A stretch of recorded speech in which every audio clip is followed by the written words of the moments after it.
এক্ষেত্রে আমরা বলবো যে কেউ যদি স্বপ্নে রশি দেখে, স্বপ্নে যদি সে রশি দেখে তাহলে এটা গুড সাইন।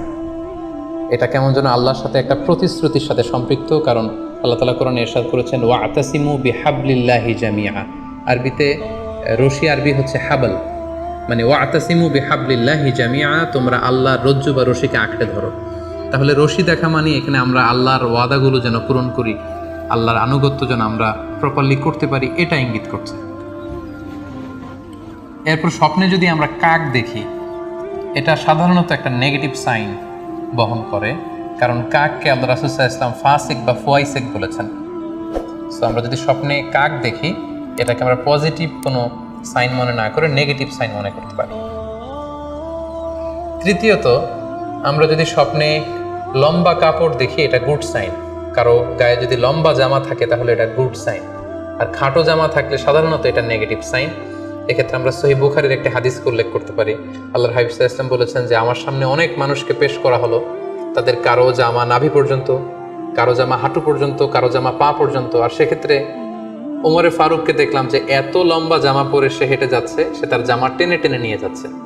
তো সাহাবারা বললেন মা আউয়ালতাহু ইয়া রাসূলুল্লাহ, হে আল্লাহর রাসূল, আপনার এই স্বপ্ন থেকে আপনি কি বোঝাতে চাইলেন? আল্লাহ রাসূল সাল্লাল্লাহু আলাইহি ওয়াসাল্লাম বললেন আউয়ালতুহু আদ-দীন, এটা দ্বারা আমি দ্বীনদারি বোঝাতে চাইলাম। অর্থাৎ যার জামা লম্বা তার মানে তার তাকওয়া বেশি বা তার দ্বীনদারি বেশি। আর স্বপ্নে যদি কারো জামা খুব ছোট খাটো বা জামাহীন অবস্থায় কাউকে দেখা হয়, এটা সাধারণত তার দ্বীনদারি কমে যাচ্ছে বা তার তাকওয়া is decreasing day after day, এটার একটা সাইন বহন করে। পাশাপাশি দুধ, স্বপ্নে যদি কেউ দেখে সে দুধ খাচ্ছে, এটা একটা ভালো সাইন। স্বপ্নে দুধ খেতে যদি দেখা হয় তাহলে তার জ্ঞান বৃদ্ধি পাবে বলে এটা একটা সাইন বা আলামত বহন করে।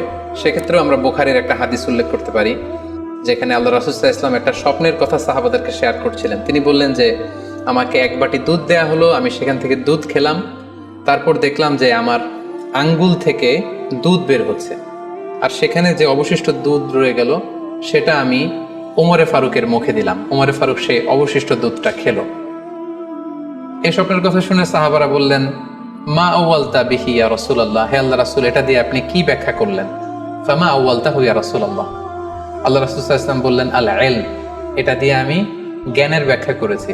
অর্থাৎ দুধ হচ্ছে জ্ঞানের প্রতীক। দুনিয়াতেও তো আমরা দেখি যে দুধ হচ্ছে সুষম একটা খাবার, খাদ্যের পুষ্টিগুণের 6টি গুণাগুণ দুধের মধ্যে পাওয়া যায়। সো কেউ যদি স্বপ্নে দেখেন যে তিনি দুধ পান করছেন, আশা করা যায় এটা তার জন্য ভালো সাইন, তার জ্ঞান বাড়বে বলে আমরা ধারণা করতে পারি।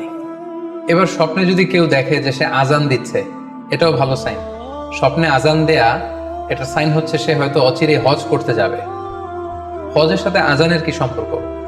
এর কারণ হচ্ছে সূরা হজ্জে আল্লাহ তাআলা সাইয়েদনা ইব্রাহিম আলাইহিস সালামকে যখন বলেছিলেন যে তুমি হজ শুরু করো, তখন তিনি বলেছিলেন ইব্রাহিম তুমি আজান দাও, ওয়া আযযিন ফিন নাস বিল হজ্জ ইয়াতুকা রিজালা ওয়া আলা কুল্লি দামির ইয়াতিনা মিন কুল্লি ফাজ্জিন আমিক। অর্থাৎ হে ইব্রাহিম তুমি আজান দাও। ইব্রাহিম আলাইহিস সালাম বললেন কোথায় আজান দিব? চারদিকে তো মরুভূমি। আল্লাহ তাআলা বললেন ইব্রাহিম তুমি আজান দাও, এই আজানের আওয়াজ বা শব্দ পৃথিবীর সবার কানে আমি পৌঁছে দেব। তো সাইয়েদনা ইব্রাহিম আলাইহিস সালাম তখন হজের আজান দিলেন বা ঘোষণা দিলেন। আজান শব্দের অর্থ হচ্ছে অ্যানাউন্স, টু অ্যানাউন্স, মানে ঘোষণা দেয়া। সো আপনি যদি স্বপ্নে দেখেন যে আপনি আজান দিচ্ছেন বা কেউ আজান দিচ্ছে, তাহলে সে অচিরে হজ করবে বা হজ রিলেটেড কোনো একটা ব্যাখ্যা হতে পারে। এভাবে আজানকে হজের সাথে সম্পৃক্ত করা হয়েছে এবং এটা ভালো একটি স্বপ্ন। এবার স্বপ্নে যদি কেউ গর্ত দেখে যে সে গর্ত খুঁড়ছে বা তার জন্য কেউ গর্ত খুঁড়ছে, এটা ষড়যন্ত্রের সাথে সম্পৃক্ত। কেননা আরবি প্রবাদে আছে যে মান হাফারা হুফরাতান ওয়াকা ফিহা, কেউ যদি কারোর জন্য গর্ত করে তাহলে সেই গর্তে সে নিজে আগে পড়বে। তাহলে গর্ত করা মানে অনেকটা কারো বিরুদ্ধে শত্রুতা করা বা ষড়যন্ত্র করার একটা চিহ্ন বহন করে। এবার স্বপ্নে যদি কেউ নৌকা দেখে বা শিপ দেখে, জাহাজ দেখে যে সে জাহাজে আরোহণ করছে বা নৌকায় আরোহণ করছে, এটা তার জন্য একটা ভালো সাইন। সে কোনো বিপদ থেকে মুক্তি পাবে বলে ধারণা করা যেতে পারে। কারণ সূরা আনকাবুতের 15 নম্বর আয়াতে আল্লাহ বলছেন ফাআনজাইনাহু ওয়া আসহাবাস সাফিনাতি ওয়া জাআলনাহা আয়াতাল লিল আলামিন। অর্থাৎ আমি নূহ আলাইহিস সালাম এবং তার সাথের ঈমানদার সবাইকে আমি এই নৌকায় উঠিয়েছি এবং মহাপ্লাবন থেকে তাদেরকে আমি বাঁচিয়েছি। আর এই মহাপ্লাবনকে আমি গোটা বিশ্বের জন্য একটা নিদর্শন করে রেখেছি। সো নৌকায় ওঠা বা জাহাজে ওঠা, কোনো শিপে বা লঞ্চে ওঠা, এটা আপনি বিপদ থেকে মুক্তি পাবেন, and you are in the safe zone, এই ধরনের একটা ইঙ্গিত বহন করে। ইমাম মুহাম্মদ ইবনে সিরিনের কাছে এক লোক এসে বলল যে, ইমাম, রাআইতু কাআন্নী আহরুসু আরদান লা তুমবিত। হে ইমাম, আমি স্বপ্নে দেখেছি যে আমি একটি শস্য ক্ষেত্র চাষ করছি কিন্তু কোনো ফসল হচ্ছে না, এটার মানে কি? তিনি ব্যাখ্যা করে দিলেন, আনতা তা'জিলু আন ইমরাতিক, অচিরেই হয়তো তোমার স্ত্রীর সাথে তোমার সেপারেশন হয়ে যেতে পারে। কারণ কোরআনে স্ত্রীকে শস্য ক্ষেত্রের সাথে তুলনা করা হয়েছে মেটাফরিক্যালি। সূরা বাকারার 223 নম্বর আয়াতে আল্লাহ বলছেন, নিসাউকুম হারসুল লাকুম ফাআতু হারসাকুম আন্না শি'তুম। অর্থাৎ তোমাদের স্ত্রীরা হচ্ছে তোমাদের শস্য ক্ষেতের মতো, তোমরা যেভাবে খুশি এই শস্য ক্ষেত্রটাকে সুন্দরভাবে চাষাবাদ করতে পারো। তাহলে শস্য ক্ষেতের সাথে বা ক্রপ ল্যান্ডসের সাথে আপনার স্ত্রীর সাথে সম্পর্ক হওয়া বা সেপারেশন হওয়া, এইভাবে ইঙ্গিত নেওয়া যেতে পারে।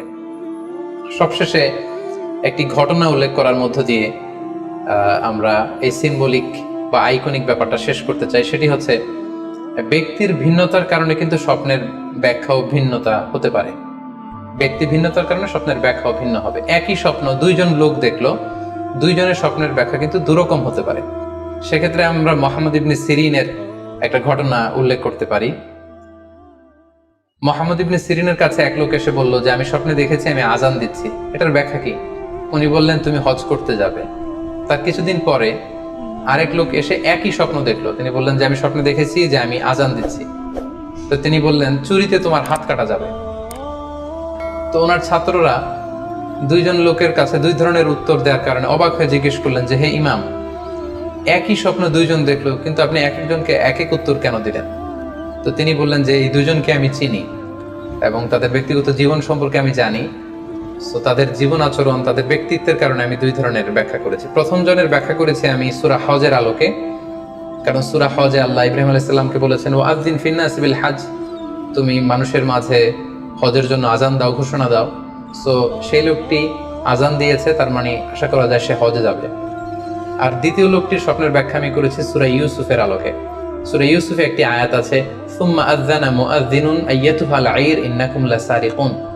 অর্থাৎ মিশরের কিং এর একটি পানপাত্র চুরি হয়ে গিয়েছিল। ইউসুফ আলাইহিস সালাম ইচ্ছা করে সেটা তার ভাই ইয়ামিনের খাদ্যের প্যাকেটের ভেতরে ঢুকিয়ে দিয়েছিলেন। আর তখন সেখানকার স্টাফরা বা সৈনিকেরা আজান দিয়েছিল, মানে ঘোষণা দিয়ে বলেছিল, হে ক্যারাভান, হে কাফেলার লোকেরা, তোমরা চুরি করেছো। তো তিনি মুহাম্মদ ইবনে সিরিন বললেন যে, দ্বিতীয় লোকটার ব্যাপারে আমি জানি, সে আসলে অসাধু একজন লোক এবং তার ক্ষেত্রে সে স্বপ্নে যেহেতু আজান দিতে দেখেছে, সে কখনো হজে যাবে না, বরং সূরা ইউসুফের আলোকে চুরিতে তার হাত কাটা যাবে। তো এভাবে আমরা কোরআন সুন্নাহর আলোকে বা স্কলারদের যে অভিব্যক্তি, সেগুলোর আলোকে স্বপ্নের মধ্যে থেকে যেগুলো সিম্বলিক, আইকনিক, যেগুলো ইঙ্গিতবহ, এগুলোর ব্যাখ্যা আমরা এভাবে করতে পারি।